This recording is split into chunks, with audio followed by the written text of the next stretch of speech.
내일을 위한 준비 한번 해보도록 하겠습니다. 오늘도 이분과 함께 또 이야기를 나눠볼 텐데요. 화상으로 연결합니다. 김태수 금융작가와 함께 하겠습니다. 작가님, 안녕하세요. 네, 안녕하세요. 예, 반갑습니다. 네. 코스닥 시장의 낙폭이 너무나 두드러져서 또 우리 개인 투자자들이 많이 참여를 하고 있는 시장인 만큼 걱정이 좀 커요. 오늘 시장은 어떻게 보셨습니까?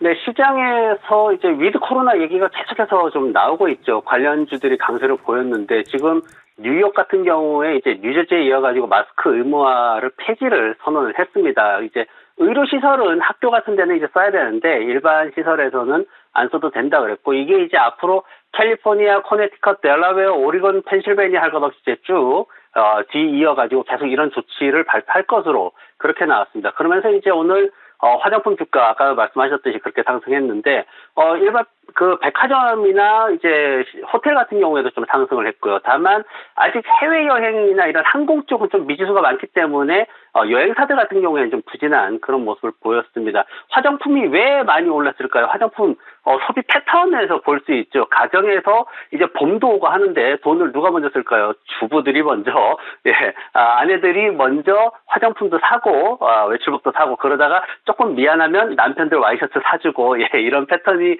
소비 패턴이라, 화장품 쪽에서 빠르게 좀 민감하게 반응하는 모습 보였습니다.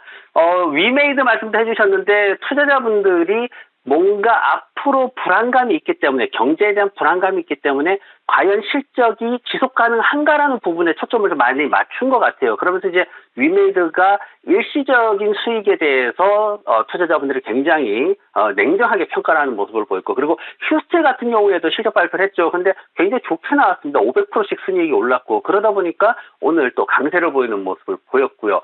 코스닥이 되게 불안합니다. 근데 오늘 아침에 많이 나왔던 뉴스가 뭐냐면은 왜 삼성전자는 이러냐. 삼성전자 아침에 되게 좀 안 올랐잖아요. 그래서 그런 얘기를 굉장히 많이 하길래 제가 한번 찾아봤습니다. 도대체 왜 그런 얘기가 나와야 되느냐. 그래가지고 봤더니, 삼성전자하고 AMD하고 그리고 엔비디아. 제가 이제 그 차트를, 비교 차트를 하나 가져와 봤는데, 여기 보시면은 이제 보라색이 엔비디아고 파란색 선으로 되어 있는 게 이제 AMD입니다. 그리고 캔들이 삼성전자고요. 삼성전자가 못 오르고 있는 게 아니라 다른 애들이 너무 많이 빠져가지고 이제 올라오고 있는 거예요. 오히려 삼성전자가 굉장히 안정된 흐름을 보이고 있다라고 평가를 받아야 됨에도 불구하고 국내 시장에서 삼성전자에 대해서 왜 삼성전자는 못 오르냐 이렇게 평가가 되고 있다라는 게 조금 안타깝다는 거고 팩트를 보면 우리가 좀 더 정확하게 알 수 있으니까 이런 부분들을 좀 확인했으면 좋겠고요. 그리고 반도체 산업에 대해서는 우리가 조금 생각을 해봐야 될 부분이 있습니다. 삼성전자 얘기하면서 당연히 반도체 산업에 대해서도 얘기를 하는데 제가 이제 그 한국의 반도체 KRX 세미컨덕터 지수를 가지고 와 봤습니다. 근데 보시면 아시겠지만은 특히 이제 뚜렷하게 나타나는 거는 반도체 장비 쪽에서 이런 게 뚜렷하게 나타나는데 일반 반도체 시장에서도 3년 주기설은 이거는 일반화된 그런 내용들이죠. 보면은 기존에 3년 전 그리고 또 3년 전 이렇게 해가지고 기간이 분명하게 이렇게 구분되어지는 걸 우리가 볼 수가 있는데 지금 최근에 팬데믹에 의해 가지고 연장이 좀 되는 그런 모습을 보였습니다. 그런데 지금 어떻게 되죠? 금리 인상 따라오죠. 뭐 인플레이션 얘기 나오죠. 이러다 보니까 추가로 다시 연장이 되겠느냐라는 부분에 있어가지고 확신이 없는 거예요. 역사적으로 3년 주기설이라는 게 딱딱 맞아왔는데 과연 지금 추가 연장이 또 될 수 있느냐 이런 부분에서 확신이 없기 때문에 반도체 산업에 있어가지고 조금 어려운 그런 국면이 좀 진행이 되고 있습니다. 종목에 대한 이야기로 이제 넘어갈게요. 매번 어떤 주제를 갖고 종목을 이제 꼽아주시잖아요. 예. 오늘은 저 종목 먼저 보기는 했는데요. 왜 이 종목을 가지고 오셨을까 굉장히 궁금해요. 어떤 아이디어로 가지고 오신 걸까요? 종목도 공개해 주시고요. 예, 할인지주라는 회사를 제가 오늘 가져왔습니다. 시장에서 물가가 굉장히 많이 뛰고 있어요. 지금 정말 장 보러 가면은 물가 엄청나게 뛰고 있는 게 느껴지는 그런 상황입니다. 배송비도 엄청 뛰고 있죠. 거기에다가 고기 사 먹으러 가면 고깃값 엄청나게 많이 뛰어 있습니다. 그리고, 이제 사료값도 많이 뛰고 있고요. 이 모든 것들의 수혜주가 뭐냐, 이렇게 물가가 뛰는데 수혜주가 뭐냐라고 생각해 봤더니, 할인지주라는 회사가 굉장히 저평가되어 있다라는 그런, 상황을 봤습니다. 지금 보면은, 이제 순수한 지주회사예요. 순수한 지주회사. 순수한 지주회사니까 주는 거 받아가지고 그냥 계산만 하고 있으면 되느냐? 그렇지 않죠. 실질적인 경영의 지배 구조는 김 회장 체제 하에서 모든 게 이루어지는 막강한 그런 권력을 가진 체계로 가지고 있죠. 그래서 할인지주에 대해서 보면은 지금 매출 구성에 대해서 우리가 조금 알 필요가 있습니다. 왜냐면은 할인 지수 이러면은 자꾸 닭고기 회사 막 이렇게 되다 보니까 좀 저평가되는 그런 경향이 있어요. 그래서 매출 구성 보면은 제일 많은 게 배송, 운송 분야예요. 그리고 닭고기 분야는 사실 크게 있지는 않습니다. 보면 한 15% 정도 그렇게 형성이 돼 있고, 그래도 닭고기 시장이 국내 한 40% 정도 시장을 점유하고 있기 때문에 굉장히 인상이 강한 거죠. 돼지나 닭 키우는 축사에 가보시면은 굉장히 이 피부에 와닿을 수 있어요. 한번 주식하시는 분들이 현장에 가보는 그런 일을 많이 해야 되는데, 사료라든가 아니면 배송이라든가 고기라든가 심지어 축산 사업자들의 어떤 재정 지원 부분까지 모든 면에서 굉장히 강력한 어떤 제왕적 지위를 확보하고 있는 게 바로 하림이라는 회사입니다. 그래서 이런 부분이 있어가지고 굉장히 시장이 저평가돼 있다라고 제가 그렇게 봤던 거고요. 이 회사의 매출 상황을 보면은 2021년도 예상되고 있는 매출이 9조가 넘어갑니다. 9조 7천억 이렇게 되는데 전년도 비해 가지고 한 2조 이상이 이렇게 올라가는 그런 모습을 보이고 있습니다. 단기 순이익은 몇 배씩 뛰고 있는 그런 상황들이고요. 미국 같으면은 사실 헤지 펀드들이 이거 가만히 안 놔둡니다. 당장 달려 들어가 가지고 배당 더 많이 해라. 그리고 불필요한 자회사를 정리해라. 이렇게 요구를 해서 주가가 급등할 수 있는데, 지금 아직 이 회사에 대해서는 그런 얘기는 없는 상황이 있고요. 그래서 이 회사의 차트를 한번 보시면은 지금 지난해에 이제 상반기 봄에 해가지고 5월달 해가지고 굉장히 빠르게 많이 올라갔던 그런 모습 볼 수가 있습니다. 그러면서 지속적으로 하락을 보이는 상황인데, 지난번에 이제 8,500원대까지 떨어졌다가 좀 올라와 있죠. 그래서 이 회사에 대해서 저는 사실 퍼가 4배밖에 안 되기 때문에 요거 2배만 가더라도, 지금 업종 평균이 12배수예요. 근데 요거 2배, 8배 정도만 적용하더라도 18,000원까지는 가야 되지 않나라고 보고 장기적으로 그렇게 보고 있고요. 그리고 손절 매가는 최근에 이제 변동성이 좀 크기 때문에 21선을 밟고 올라가는 게 가장 좋은데, 그 아래 8,900원 정도로 보면 좋을 것 같습니다. 네, 하림지주 점검해 봅니다. 자, 그리고 이제 오늘 밤 미국 시장도 한번 들여다봐야 되는데요. 오늘 미국에서는 어떤 이슈 봐야 될까요? 아무래도 CPI가 될까요?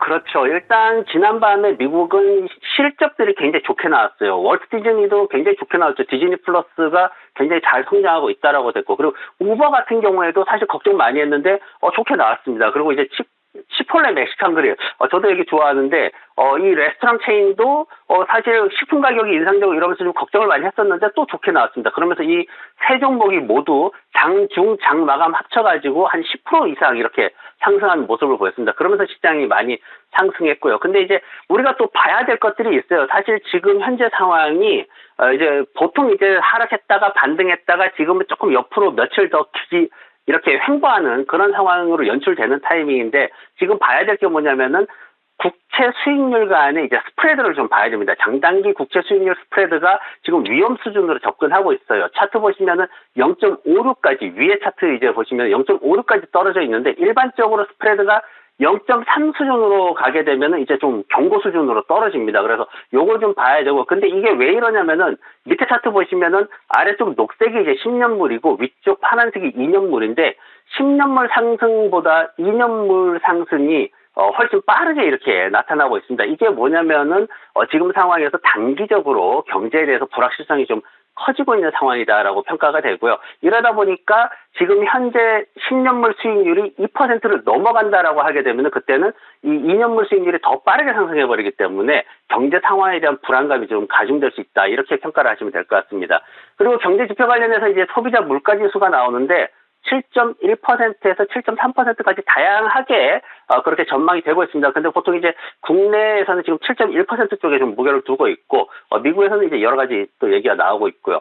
이 기준치가 중요한 거예요. 기준치를 충족하느냐, 낮냐, 높느냐. 이게 중요한데, 지금 보면은 이걸 넘어서게 되면은 0.5%로 먼저 시작을 할 거다. 그러면서 올해 4번 올릴 거다. 이렇게 되는 거고요. 그렇지 않으면은 금리 인상에 대해서는 이제 좀 무뎌진 상황이기 때문에 그냥 평이한 수준으로 갈 수가 있습니다. 그리고 이제 또 하나 나오는 거는 천연가스 재고량, 이게 나오는데, 이 천연가스 재고량은 제가 이제 그 차트를 좀 가져와 봤습니다. 5년치 차트를 가져와 봤는데, 계절적인 수준에서 저점을 확인했다라는 그런 평가를 받고 있습니다. 왜냐면은 기존의 흐름 보시면은 계절적으로 겨울에는 한 번 저점 딱 떨어지고 나오고 그 다음에 올라가면 계속 반등이 나옵니다. 그래서 그런 패턴을 몇 년째 보이고 있기 때문에 이번에도 지금 현재 발표되는 거는 지난번보다 한참 이제 올라갈 것이다, 이렇게 전망이 되고 있어가지고 어쨌든 저점은 좀 확인하지 않았냐, 이렇게 평가를 되고 있고, 다만 이제 우크라이나 사태가 좀 악화됐을 때 이런 변수가 있기 때문에 이 부분도 좀 지켜봐야 될 것 같습니다. 네. 미국장 오늘 새벽엔 정말 강하게 이제 마무리가 되긴 했고 실적들도 참 잘 나오기는 했는데 말씀해주신 뭐 우크라이나의 지정학적 리스크 같은 어떤 우려스러운 포인트들이 너무 많아서 또 이 향방을 또 가늠하기 또 쉽지는 않은 것 같아요. 종목 볼게요, 작가님. 미국에서는 어떤 종목을 또 예의주시하면 괜찮겠습니까? 제가 오랜만에 그 밈 주식을 좀 가져왔습니다. 지금 미국의 온라인 세상에서 이 레딧이라는 이 온라인 세상 그 외에 다른 사이트에서도 지금 네. 뉴 밈을 찾자 이런 지금 얘기들이 많이 나오고 있어요. 그러니까 기존에는 이제 뭐 게임스탑이라든가 AMC라든가 이런 밈 주식들이 있었죠. 근데 그 회사들은 정말 밑도 끝도 없이 이렇게 올라가는 상황이었고 지금 찾고 있는 패턴은 어떤 패턴이냐면은 지난번에 이제 굉장히 어떤 그 가치주 성장주로서 한참 주가를 올리다가 그게 이제 미처 어떤 조건들이 충족되지 못해가지고 실망감에 주가가 많이 떨어져 있는 회사들 그 회사들이 뭔가 탈바꿈할 수 있다 이런 평가를 받으면서 저가에 있는 아주 저가에 있는 그런 회사들을 갖다가 지금 보고 있는데 지금 보면은 제가 가지고 온 주식이 뭐냐면 이제 겐 리미티드라는 회사입니다. 겐 리미티드 회사는 이제 스포츠 베팅을 하는 회사예요. 뭐 좀 안 좋게 말하면 쉽게 이해하기 쉽게 이제 스포츠 이제 게임을 가지고 도박을 하는 그런 프로그램인데 미국에서 2018년도에 합법화가 됐습니다. 이 합법화된 지가 얼마 안 되죠. 그래서 이게 최근에 이제 슈퍼볼 기간 동안에 엄청나게 매출이 많이 나왔어요. 그러면서 투자자들이 지금 이쪽으로 눈을 좀 돌리고 있는데 과거에 어떤 그 게임스탑이나 이쪽으로 몰려들었던 투자자들이 지금 새로운 어떤 밈 주식을 찾아가지고 돌아오고 있습니다. 그래서 지금 신규 온라인 게임을 굉장히 많이 출시할 것으로 한 70개 이상 출시할 것으로 그렇게 예상이 되고 있고요. 그리고 그 외에도 또 새로운 여러 가지들을 구사를 하고 지금 준비를 하고 있어가지고 어떤 독점적인 권한을 가진 상황에서 게임을 굉장히 많이 발표할 수 있는 그런 환경으로 굉장히 좋게 진행이 되고 있다라고 평가가 되고 있습니다. 그리고 이 회사에 대해 가지고 이제 어떤 매출 구조나 이런 것들을 봤을 때도 지금 보시면은 제가 이제 그 재무제표를 준비를 했는데 2018년도부터 꾸준히 상승을 많이 합니다. 그러다가 이제 2021년도 예상되는 게 지금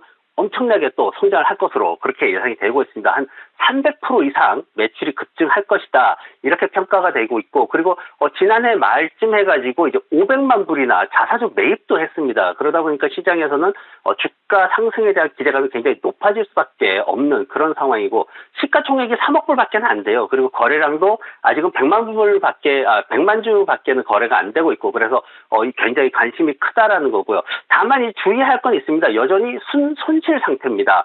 밈주식이라는 것들의 어떤 특징이 현재의 실적을 기반으로 하지가 않죠. 어떤 기존의 흐름, 어떤 이슈를 통해 가지고 빠르게 상승할 수 있는 가능성을 가지고 얘기를 하기 때문에 레딧에서 주목되고 있다라는 것으로 그렇게 이해를 하시면 좋을 것 같고요.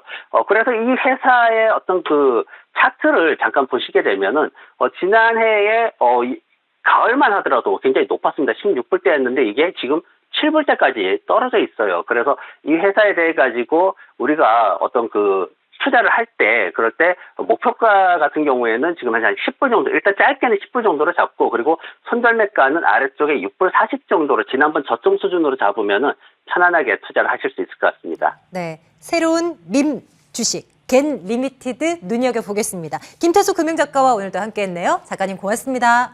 네, 고맙습니다. 자, 빨간맛 2부와 함께 하셨습니다. 앞서서도 말씀을 드렸지만 오늘 밤 긴장 늦추지 않고 바라봐야 할 것이 미국 1월 소비자 물가 지표입니다. CPI예요. 이것이 결과가 어떻게 나오느냐에 따라서 미국 연준의 어떤 긴축 행보가 그 속도가 달라질 수 있기 때문에 이 지표를 눈여겨보자라는 건데요. 오늘 밤 우리 시각으로 한 9시, 10시쯤 이 지표가 나오는 걸로 알고 있습니다. 결과 확인하시면서 또 그에 맞는 또 대응 전략을 또 짜봐야 될 것 같아요. 내일 저희는 또 같은 시간에 어김없이 돌아오겠습니다. 여러분 오늘도 하루 수고 많으셨습니다. 고맙습니다.